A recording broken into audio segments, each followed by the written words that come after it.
갑자기 또 궁금한 게 생겼습니다. 깨톡 같은 거 궁금하잖아요. 안에 친구들끼리 막 대화방 같은 거.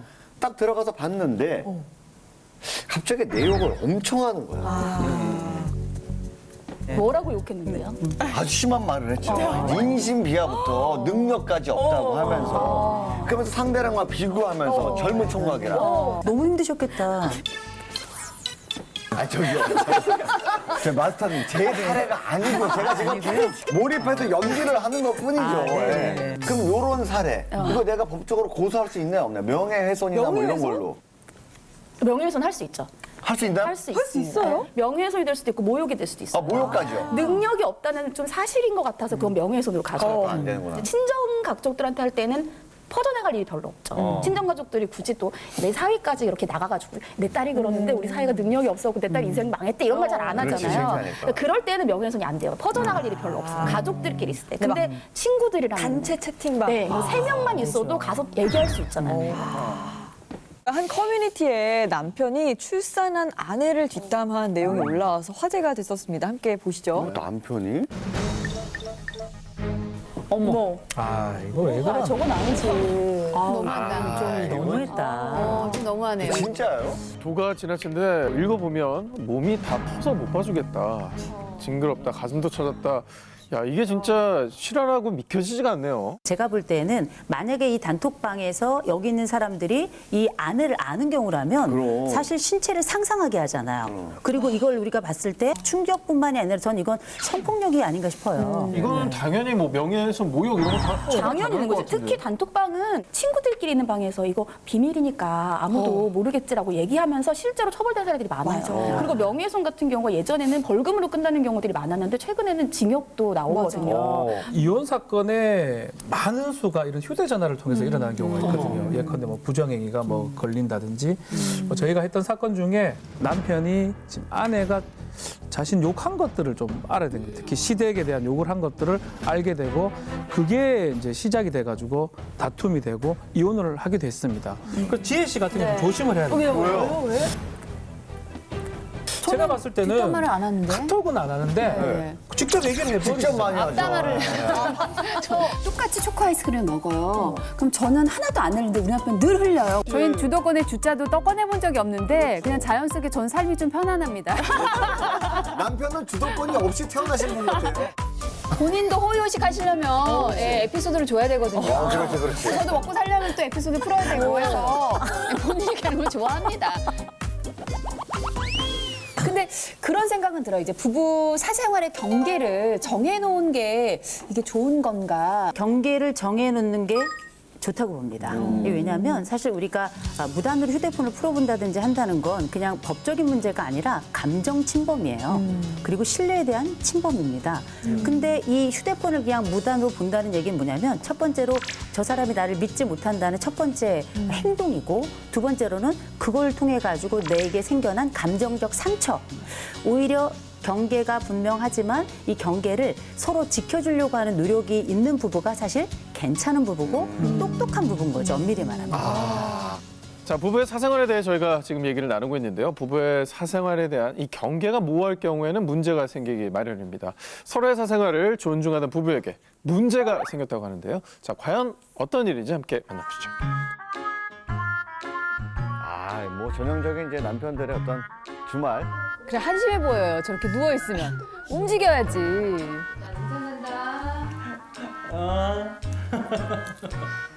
주말인데 운동 좀 하고 그래. 등산하면 살도 빠지고 자연 공기도 마시고 얼마나 좋은데. 자기도 등산 좀 해, 어? 나가다가 왜 잔소리예요? 그 좋은 등산 많이 하세요. 근데 또 일주일 내내 또 고생했으니까. 네, 좀 하루 쉬고 쉬어야죠. 싶은 마음도. 쉬고 싶거든요. 등산이 좋다. 그래.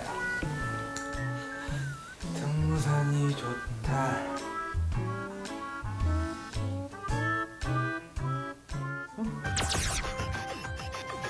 왜 그래? 왜? 뭐야? 등산 동호회 검색을 해보니까 상상에 또 나래를 펼치죠, 남자들. 등산 갔는데 딴 데를 어머, 뭐야, 아침부터. 우리 등산 안 가? 여기가 산이지. 관악산 모텔.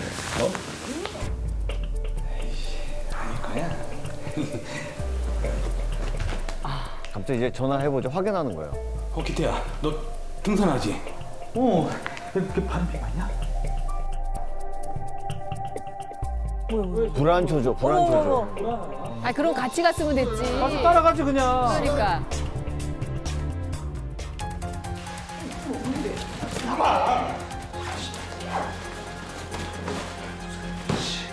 당신 등산 가지 마. 갑자기 무슨 뚱딴지 같은 소리야. 아니, 뭐 등산 가면 막 남자 여자 막 그런다면서 막 지네끼리 막 인사해줘서 다니면서 막 남편이 너무 많이 갔습니다. 이거. 대체 무슨 생각을 하는 거야? 어? 그리고 등산은 엄연히 내 취미 생활이고 내 사생활이야. 하지 말라고 등산 싫다고. 아유, 내 취미 생활이라고. 등산 가면 남자 여자 막. 야. 네, 상상해서 저렇게 네. 일어나지 않은 일에 화내는 건 진짜 아닌 것 같아요. 아니죠. 네. 본인의 취미고 이걸 즐길 권리도 있는데 이걸 무턱대고 자기가 일어나지도 않은 일 갖고 하지 마라. 이거는 조금. 대부분 저런 상황에서 보면 남편들이 하루 정도 지나면 내가 잘못했네. 내가 괜한 우리 집사람은 그런 사람이 아닌데. 내가 잘못했다고 또 사과해야 되겠다. 여보, 내가 진짜 잘못했어. 내가 진짜 각서 쓸게. 내가 다시는 안 그럴게. 내 전 재산을 진짜 너한테 다 줄게. 각서 쓰잖아요. 그럼 딱 그러지. 네가 재산이 어딨냐. 네가 줄 돈이 어디 있어. 이렇게 해서 또 싸워야 되는데 하여간 이런 식으로 모면을 하죠, 저희가. 죄송한데 이게 경험담에서 또 나온 건 아닌가 또. 정말 메소드네요. 진짜 본인 일이 아니면 이렇게 할 수가 없거든요. 제가 이게 연기가 늘은 건지. 이제 취미 활동을 누가 봐도 등산은 뭐 문제 삼을 일 없잖아. 근데 좀 취미 활동이 좀 과격한 것들. 그래요, 맞아요. 춤 같은 경우는 사실은 조금 거기서도 그 안에서 너무 이제 뭐 터치가 많고. 커플 댄스 같은 거? 네. 근데 제가 옛날에 그 살사 같은 게 너무 배우고 싶어가지고 3번인가 갔었어요. 네. 근데 정말 너무 다정한 분위기가 있는 거예요. 그래서 계속 괜찮겠어? 괜찮겠어? 하는데 되게 애써 괜찮다고. 있어. 안 좋았는데 많이 어색한 얼굴이요. 저는 팝핀을 같이 배우고 싶어가지고 팝핀 학원에 진짜로 갔어요. 근데 팝핀은 혼자 하면 되는데 살사는 항상 이렇게 같이 파트너랑 춤을 춰야 돼요. 팝핀도 같이 해야 돼요. 웨이브 이렇게 같이 해야 돼요. 웨이브 이렇게 같이 해야 되는데. 억지로 한 사람을 끌고 가면 그게 좋은 취미가 될 수 없잖아요, 한 사람한테. 자, 근데 어쨌든 저희가 VCR로 들어가서 이 내용을 어떻게 보세요? 그러니까 아내가 원하는 취미를 남편이 못하게 한다. 남편이 뭔데 아내가 하는 거를 못하게 하느냐. 그리고 보통 이제 못하게 하는 남편들 같은 경우에는 좀 굉장히 이제 가부장적인 남편들이 맞아. 많아요. 실제 사례에서는. 네가 내가 원하는 거를 하지 말라는데 그걸 한다면 난 너랑 같이 못 살겠다. 이런 남자분들이 있거든요. 그러면 이게 협박이 될 수 있으니까 저는 그럼 강요죄다 이렇게 생각을 했어요. 근데 이게 뭐 고발까지는 좀 서로 가지 않더라도 이런 문제를 부부끼리 해결이 가능하겠죠? 우리가 지금 같은 경우는 남편은 자기만의 스트레스 해소법이 없고 외부에서 오는 자극만으로 지금 상황을 판단하고 있기 때문에 사실상 이 남편은 더 미칠 지경일 거예요. 의심 반은 아내보다 더 환장할 지경일 거라고요. 근데 이 아내도 마찬가지예요. 이 아내는 자기만의 스트레스 해소법을 가지고 있어요.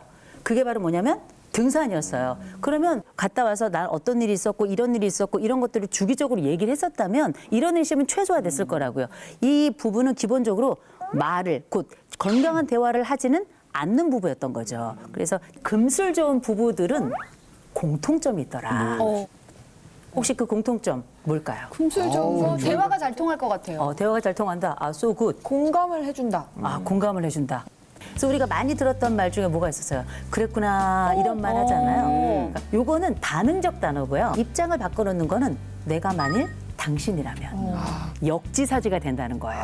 그래서 진짜 인간답게 사랑한다면 역지사지한다면 그 부부는 정말 인간다운 부부다. 이렇게 얘기할 수 있는 거예요. 저희 프로그램에는 진짜 부부가 있지 않습니까? 그렇죠. 그래서 이 역지사지 대화법을 예시로 제가 너무 아파. 너무 피곤해. 자 보시죠. 너무 머리가 아파. 얼마나 아파. 얼마나 아파. 얼마나 아프냐뇨. 아니 아프니까 아프다고 안 해봤어.